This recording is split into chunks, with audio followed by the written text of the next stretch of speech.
حدود 2 هفته است دارم با خودم کلنجار میرم که اولین ویدیوی چنل رو چطوری شروع کنم، چی بگم و چطور تمامش کنم.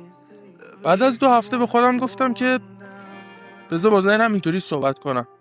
یه لحظه به ذهنم گفتم بی تربیت. آره، چون من با ذهنم همینطوری هم کلا یه اسم برای ضمیر ناخودآگاه هم گذاشتم، یا همون مغزم یا خود درونیم که حالا بیشتر درباره‌اش صحبت می‌کنیم داخل چنل. اسمش هم گذاشتم تونی. به این صورته که من اینجوری باهاش صحبت میکنم زمانی که کار خوب انجام میده، یه ایده خفن میده، حالمو بهتر میکنه، یه ایده برای یکی از بیزینسام میده یا هر چیزی، بهش میگم ای بس یه دوپامین طلبت، یه کار خوب طلبت، یه تفریح طلبت.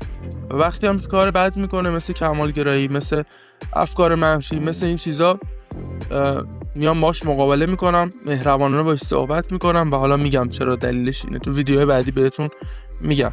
مقدمه چی نکنم، تو این کلیپ که اولین کلیپ چنل من هست، چنل پرپرواز، قراره بیشتر با این چنل و اینکه چه چیزایی قراره اینجا آموزش ببینیم با هم تو این کلیپ بهتون بگم.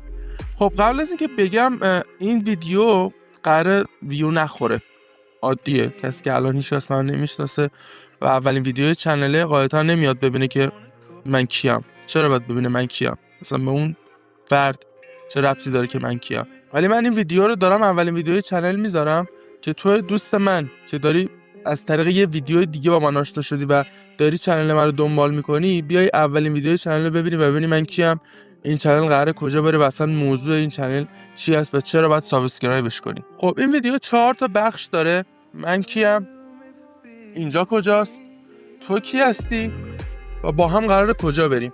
خب من حمید تقوی ام، اینجا چنل پرپروازه و اینکه من 6-7 سال پیش از اینجا شروع کردم و به اینجا رسیدم.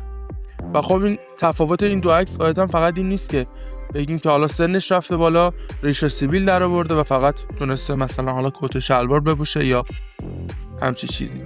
تفاوت این عکس تا این عکس حدوداً 6 سال 7 ساله و توی این 6-7 سال من اندازه شاید بهتون بگم 20-25 سال تجربه کسب کردم، آموزش دیدم، شکست خوردم با تاکید میگم. و یکی از چیزهایی که من قراره توی این چنل خیلی درباره‌اش صحبت کنم درباره شکستامه، درباره کارهای اشتباهمه.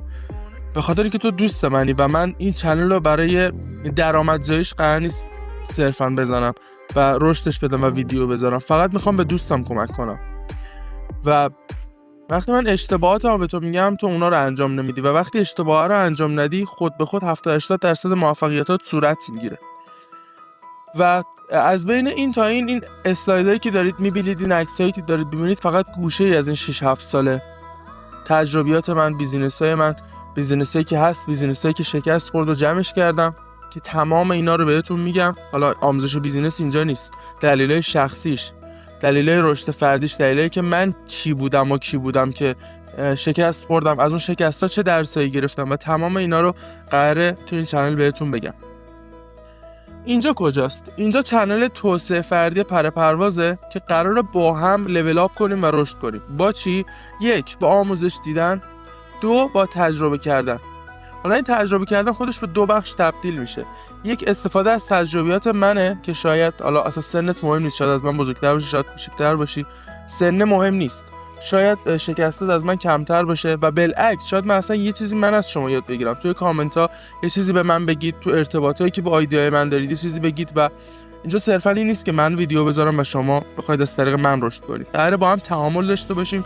و مثل اینکه فرض کن من الان روبروی یکی از دوستام نشستم دارم صحبت میکنم، فرض کن با یکی از دوستات که من باشم داری صحبت میکنی و قراره از طریق آموزشایی که میبینیم، کتابایی که میخونیم، دورهایی که میبینیم رشد کنیم و لول اپ کنیم، بریم بالاتر تو زندگیمون رشد کنیم، توی کسب و کارمون، درآمدمون، روابط اجتماعیمون، عزت نفس، اعتماد به نفس، مدیریت زمان، بهتر زندگی کردن و تمام اینا رو که میشه زیر مجموعه روانشناسی و توسعه فردی رو با هم داشته باشیم. بخش سوم، تو کی هستی؟ تو دوست خوب منی. همونطور که تاکید کردم، من این چنل رو صرفا نزدم که بخوام درآمدزایی کنم از یوتیوب یا یوتیوبر شم. صرفا حس میکنم الان که دارم با دوربین صحبت میکنم و یه دوربین جلوی منه، حس میکنم چشمای توه من تو رو اون 10,000 تا 5,000 تا هر تعدادی که قراره اون کلیپ من ویو بخوره رو صرفا یه عدد نمیبینم، تعداد نفراتی میبینم که همشون دوستای منن، که فکر میکنیم با هم نشستیم توی یه جای خیلی بزرگی و داریم با هم صحبت میکنیم. من میگم، شما میگین، مثل یه سمینار فرض کنید و قراره اینجا باشه تا با هم رشد کنیم. و بخش چهارم، با هم قراره کجا بریم؟ با هم قراره بریم برای نسلی بهتر. خب همونطور که میدونید من یه دهه 80 ام، احتمالاً تو دهه 80 باشی یا دهه 70. بیشتر مخاطبای من تو این دوتا دهن، شاید دهه 90، شاید 60. اصلا تفاوت چندانی نداره سنمون.